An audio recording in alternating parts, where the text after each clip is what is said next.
학교야 출장 가자, 학교야 낮장 가자.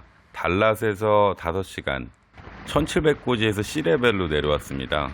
낮장에는 기계가 두 군데 있어요. 낮장 센터하고 빈컨 플라자하고 두 군데 매장 들러서 업무 보고.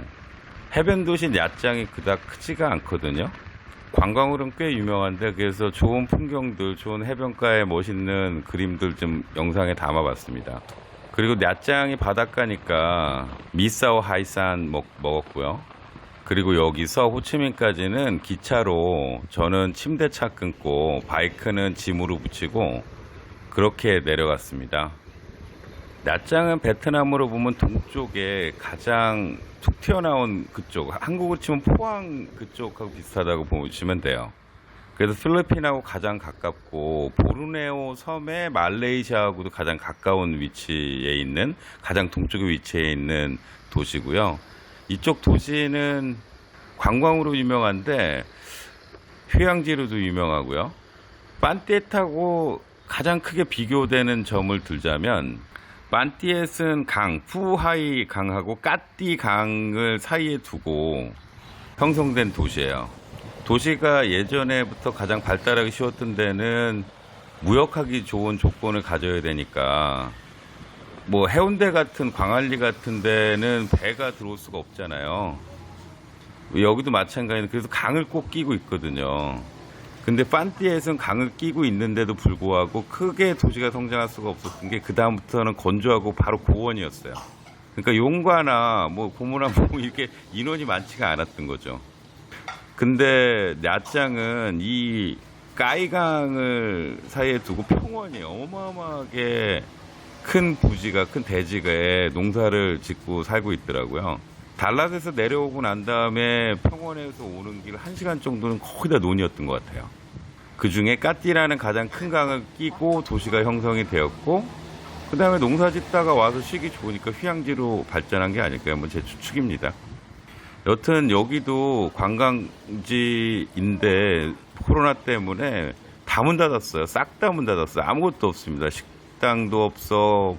뭐 웬만한 뭐 마사지, 가라오케 뭐 이런 것들이 보일만도 한데, 해변가 뒤쪽에 그런 것들이 즐비하게만 간판만 있고 싹 다 문 닫았어요. 도시가 그냥 유령 도시 같아요. 저희도 기계가 2대가 있는데 매출이 최저입니다. 제일 안 나오는 2군데 매장이에요. 사람이 없으니까 근데 너무너무 좋더라고요. 뭐 낮장에 쉬러 온 것도 아니고 휴양 온 것도 아니고 하룻밤 묵고 갈 것도 아니기 때문에. 근데 낮장 전반은 바이크로 해변가를 한번 둘러보는 걸로, 그 영상을 보는 것만으로도 괜찮을 수 있겠더라고요. 여기서 호치민으로 내려가는 거는 기차를 탔어요. 근데 제가 예상하지 못했던 것들이, 기차로 침대차 타는 것까지는 뭐 그냥 혼자 그냥 타고 가면 되는 거니까, 침대가 됐든 뭐 일반석이 됐든 우등이 됐든 타면 뭐 크게 문제될 건 없는데, 바이크를 붙여야 되잖아요. 어떻게 붙일까 굉장히 궁금했어요. 근데 이 바이크를 그냥 끌어서 싣고 가는 게 아니고 화물로 만드는 거예요. 그러니까 나무로 프레임을 짜요. 그 안에다 오토바이를 넣고 그 다음에 화물로 붙이는 그런 형식인 거예요.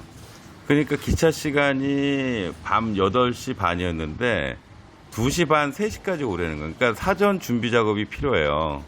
오토바이 등록증도 있어야 되고, 그 다음에 제 명의도 있어야 되고, 돈도 미리 내서 프레임도 작업을 해야 되고, 그러고 나서 2시 반, 3시까지 가면 거기서 이제 백밀러 빼고 기름을 다 뺍니다. 제가 낮장에 도착할 때쯤에 기름이 한 칸밖에 안 남아서, 그래서 제가 또 풀로 채웠죠. 10만 동 넘게, 10만 동 하면 5,000원 정도 되거든요. 그래서 채우고 난 다음에 도착해서 이제 맡기려고 보니까 기름을 다 노란 통에 빼더라고요. 그런가 보다. 얘네들 기름을 별도로 실어서 주겠지. 뭐 뭔가 조치가 있겠지. 뭐 이렇게 제가 생각을 하고, 그 다음에 이제 그 이후에 커피숍에서 좀 쉬다가 기차를 tas죠. 기차는 생각보다 굉장히 괜찮았어요. 제가 뭐 피곤했던 탓도 있었는지 몰라도 제 키에 딱 맞더라고요. 제가 175, 170, 쭉 피면 176까지도 되는데 90kg도 넘는데 일단 무너지지 않았고, 올라가는데 힘을 좀 쓰긴 했지만 무리가 없었고, 그 다음에 쭉 폈을 때 다리가 굽히지 않았다는 거. 한 칸에 4명 탈 수 있게 돼 있더라고요. 다행히 깔끔한 분들만 오셔서 그런지 발냄새도 안 났고요. 물론 다소 뒤척이긴 했지만 이 정도면 한 번에 푹 자고 사이공까지 온 거라고 보면 되거든요. 너무너무 만족하는 그 기차 침대 칸이었어요. 그래서 여튼 8시 반에 출발하기로 한 게 9시에 도착해서 9시에 들어가서 이제 자고 아침 6시 20분인가 30분에 도착을 했어요. 그러고 난 다음에 오토바이를 기다리는데 오토바이 꺼내는데 2시간이 걸리더라고요. 아, 정말. 뭐 어쨌든 짐칸에 실은 거를 별도로 꺼내야 되는데 기차들이 사이공에 많이 들어오니까 이게 들어온 것들을 차례차례 내리는데 짐들이 어마어마하게 많아요. 아침부터 우통복고 아저씨들이 대기하면서 그것들을 다 옮기고 하더라고요. 여튼 뭐 오토바이 받았죠. 제가 이 얘기를 자꾸 하는 이유가 제가 또 사이공살이, 호치민, 베트남살이 거의 한 3년 반, 3년 8개월도 넘었는데 아직도 깨닫는 게 많아서 그렇죠. 도착해서 바이크를 찾아서 시동을 거는데 시동이 안 걸리는 거예요. 아, 기름을 다시 넣어줬겠지 싶었는데 기름을 안 넣은 거죠. 그래서 기름을 넣는 거를 이렇게 뭐 빼는 걸 봤다. 노란 통에 뺐는데 기름 어디 갔니? 그때 기름을 안 실른다는 거예요. 위험하다는 거죠. 아, 그러면 그 얘기를 누군가 했었어야 되는데 이 사람들은 알고 있는 상식이었겠죠. 근데 저는 몰랐던 거고 그 사람들은 거기서 기름 뺀 사람들로 횡재한 거죠. 물론 10만 동 5천 원이지만 자기네들이 가졌든 어쨌든 버리지는 않았을 거 아니에요. 그래, 알겠다. 화딱지가 나는데 빨리 집에는 가고 싶고 그래서 이제 나오면서 시동이 안 걸리니까 기름이 없어서 끌고 나왔죠. 그랬더니 앞에 할머니가 막 손짓해서 저를 부르는 거예요. 아, 왜 할머니, 나 복권 살 것도 아닌데 왜 부르지? 끌고 나가서 두리번거리면서 짬상을 찾았는데 짬상이 없는 거죠. 짬상이 주유소입니다. 어떤 사람이 제가 짬상이라고 얘기하는 거 알아듣고 그 할머니한테 다시 손짓을 하는 거예요. 그래서 그 할머니한테 다시 갔죠. 그랬더니 1리터들이 통을 들고 그거를 넣어준다고 하더라고요. 1리터를 넣었어요. 뭐 기름이 품질이 어떤 건지 검증도 안 됐고 뭐가 뭔지도 모르겠지만 일단은 가야 되니까 넣었어요. 그랬더니 5만 동을 달라는 거죠.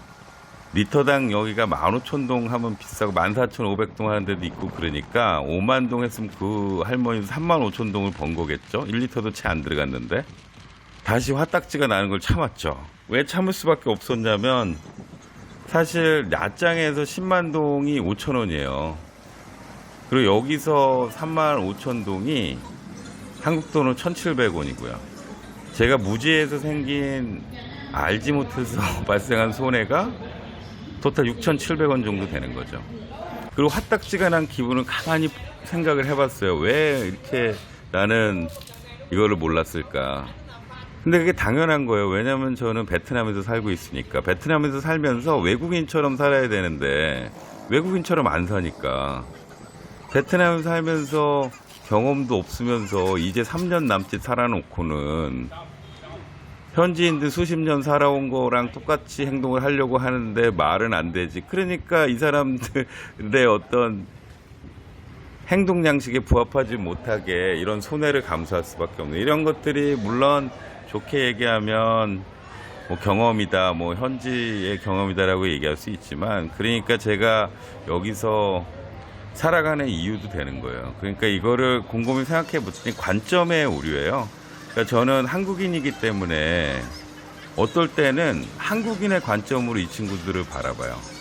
한국인의 관점으로는 한국에 돌아가야 되는데, 제가 불리할 때나 제가 화가 날 때는 한국인의 관점으로 니네들은 왜 이렇게 얘기해? 니네들은 왜 이렇게 나한테 행동해? 라고 마음속으로 질타를 하고 질책을 하죠. 그렇지만 그렇기 때문에 제가 여기서 사는 거거든요. 한국인의 관점이 아니라 내가 베트남인으로서, 베트남 사람으로서의 베트남으로 관점으로서 보고, 그 다음에 부족해서 생긴 일이니까 제가 감수할 수밖에 없는 거였는데, 하여간 큰 깨달음을 했습니다. 13만 5천 동이면 제가 여기 한국 커뮤니티에서 식당에 가서 시키는 소주 한 병 값이에요. 금액이 크다 작다 이런 걸 떠나서 하여튼 야장까지 달랏에서 가는 길은 너무너무 좋았고요. 물론 무섭기도 했지만 월요일 오후에 출발을 해서, 그래서 목요일날 아침에 도착하기까지 이번 출장은 참 생각할 것도 많았고 느끼는 것도 많았고 물론 이것만은 아니지만은요. 참 의미 있는 11월 말을 보냈습니다. 이제는 다시 사이공으로 돌아왔으니까 물론 이 영상 올리는데 2주 걸리네요. 출장 잘 다녀왔습니다. 학규야, 출장 가자.